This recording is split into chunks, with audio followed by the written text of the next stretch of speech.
Yo, what's going on, y'all? It's Cone back here again today on my birthday with another video. Yes, it's my birthday today, and all I'm asking for from y'all this year is to leave a like and subscribe if you enjoy the video. Helps the channel out a ton. And also, I'd like the Thunder to get Victor Wembanyama in the draft. It's a 1.6% chance, so maybe the NBA can hook me up with that. And maybe a Thunder ring one of these years. Eventually, I'm sure I'll get that present I've been asking for. But regardless, today we are here to talk about the Western Conference Finals, which are now set with the Denver Nuggets as the 1 seed, facing off against the 7-seeded Los Angeles Lakers, who just took down the 6-seeded Golden State Warriors. They both had really fun runs up to this point, and now we've got a rematch of the 2020 Bubble Western Conference Finals. We have the same thing over in the Eastern Conference Finals, which I'm also going to be making a preview video for either tomorrow or the day after. So make sure to look out for that. But yeah, last time we saw these teams in the conference finals, the Lakers took down the Nuggets in 5 games, mostly due to the play of LeBron James and Anthony Davis, AD in particular, hitting a crazy game-winning 3 at the end of Game 2 that ultimately helped the Lakers finish that series in pretty quick fashion. And although that series was just 3 years ago, it's crazy how different these two teams are from when we last saw them face off in the playoffs. We'll go ahead and talk about the Lakers first, a little bit about this team and also their journey here. Of course, like they were back in 2020, the Lakers are led by LeBron James and Anthony Davis.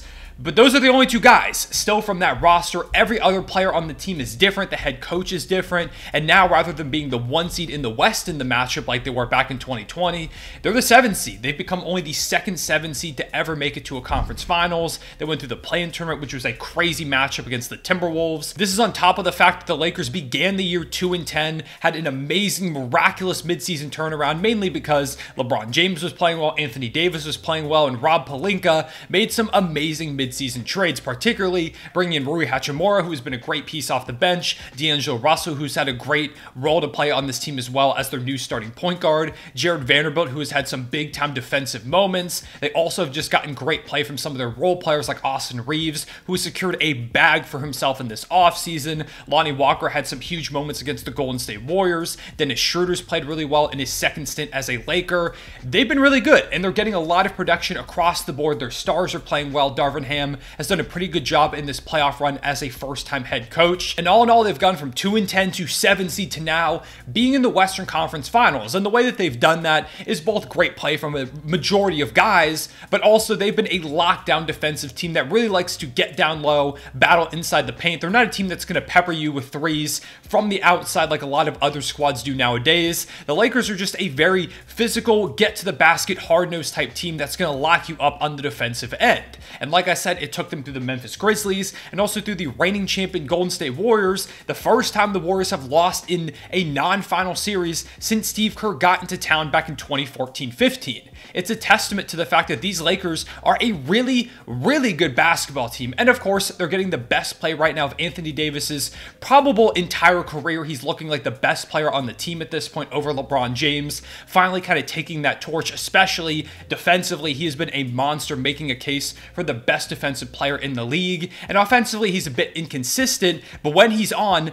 Anthony Davis looks completely unstoppable. He can have a 30-point, 20-rebound, 6-block game if he really is locked in, and that's terrifying for any opposing team. And of course, LeBron James, while he isn't quite the majority consensus best player in the world like he was back in that 2020 series, he's still very, very good. Now he's losing a bit of a step in these playoffs because he's dealing with a foot injury and his age is also just getting up there. The 3-point shot hasn't looked great, but even still, LeBron is finding ways to continuously produce. He's been really clutch as he has his entire career. And behind the play of Anthony Davis, LeBron James, and a great cast of role players, they've got the chance to make their second NBA Finals in this LeBron and AD era and maybe even win the whole thing, which would be just an incredible turnaround after things felt incredibly bleak at the beginning of this regular season for them. Meanwhile, on the other side of things, the Denver Nuggets have taken on the mantle as the number 1 seed in this matchup, the first time the Denver Nuggets franchise has ever gotten a 1 seed in their history. So this is potentially the best Nuggets team of all time.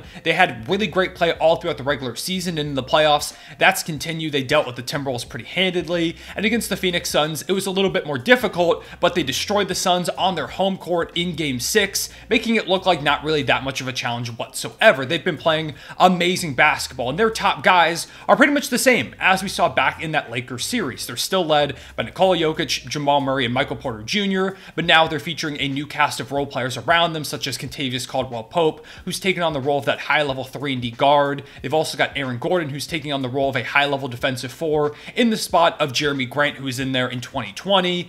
But while Anthony Davis and LeBron James are for the most part still the same players, one guy in particular on the Nuggets is very different from the guy that we saw back in 2020, and that's Nikola Jokic, because back in that 2020 Western Conference Finals, Jokic at that point was still very early on in his growing dominance. At that point, he was just a 2-time All-Star, and now he's a 2-time MVP who nearly won back-to-back-to-back MVPs, finishing second this year to Joel Embiid. He's become the greatest playmaking center of all time, probably the best offensive player in the league, period, at this point. He averaged a 30-point triple-double over the entire series against Phoenix. He led the entire second round in points, rebounds, and assists. He's a monster. He has an argument for the best player in the world right now, and overall, he just provides one of the most unique challenges that any one team can face in a 7-game, potentially playoff series. And Jokic isn't alone. Jamal Murray is a high-level scoring guard that continues to up his game in the playoffs. Michael Porter Jr. is a near 7-foot bucket getter who's played some surprisingly decent defense in these playoffs themselves.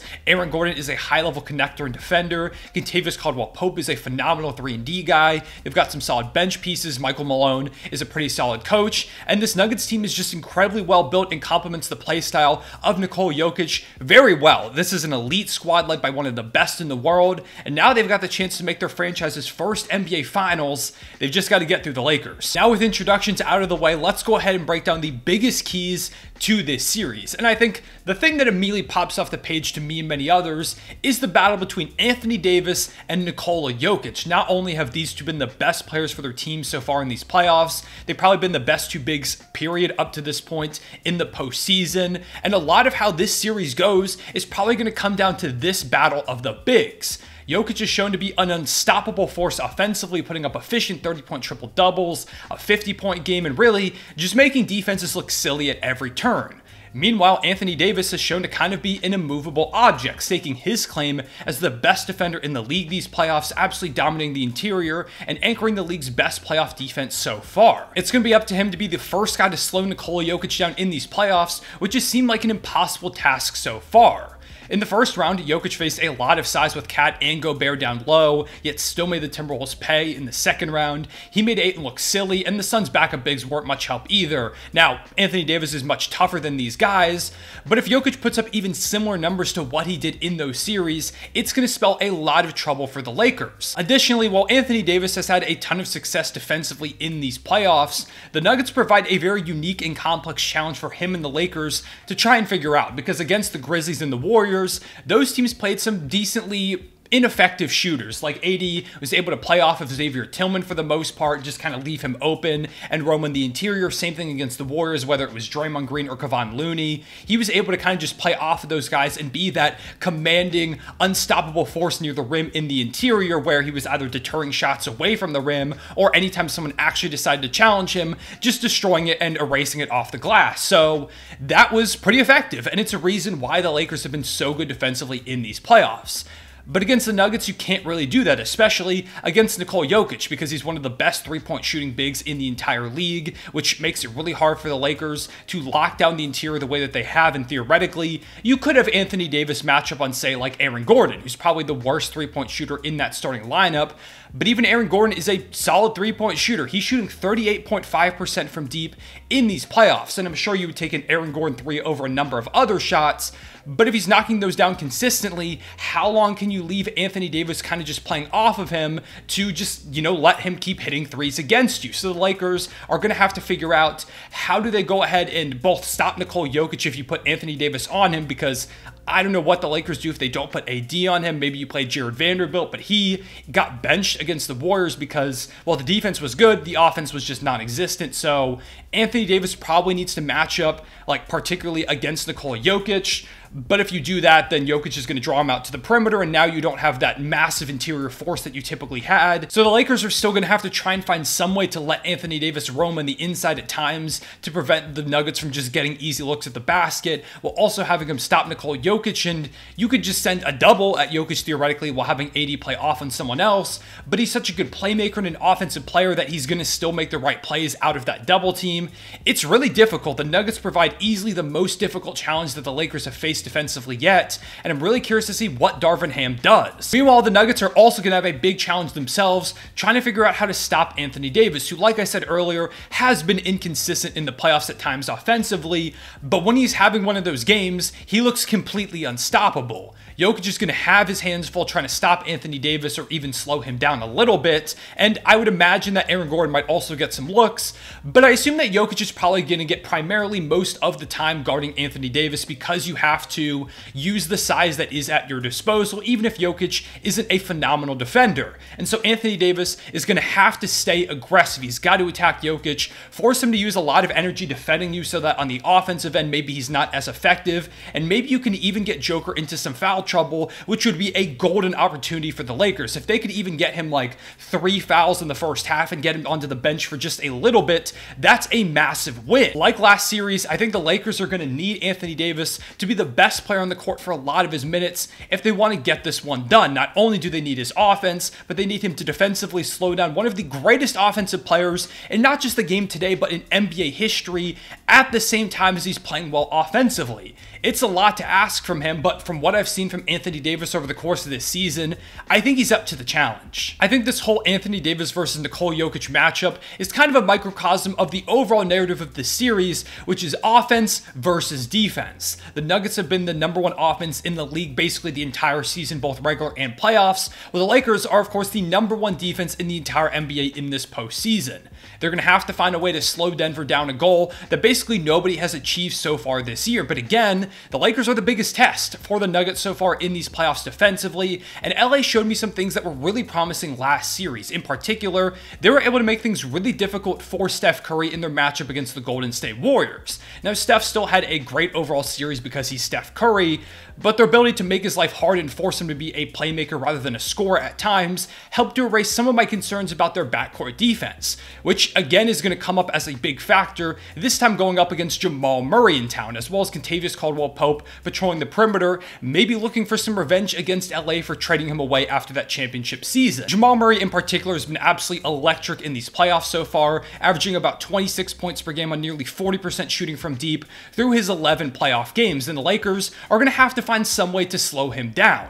Now, I do feel confident that they can do so because they just managed to do it against Steph Curry, although I do think the presence of Jokic as that elite playmaker and scorer who demands a lot of attention himself will open things up for Jamal Murray a little bit that might make it a kind of different scenario than trying to stop Steph Curry. Plus, KCP and Michael Porter Jr. are going to be out there on the perimeter as knockdown three-point shooting threats, which makes it very difficult to put any extended pressure on Jokic or Murray at any one moment, or they're going to go ahead and destroy you with the three ball. It's a really elite offense. There's a reason they've been #1. They're completely unstoppable, one of the best playmakers in the entire league in Jokic, a high-level scoring guard, great shooters all around. It's just a really well-built offensive team. So this is a completely unique and incredibly difficult challenge for the Lakers to handle defensively, and Darvin Ham is going to have to come up with an amazing game plan and just go ahead and try some different complicated coverages, some strategies. He's going to have to throw a lot of different looks at the Nuggets, because if you go with one particular thing and you try over and over again,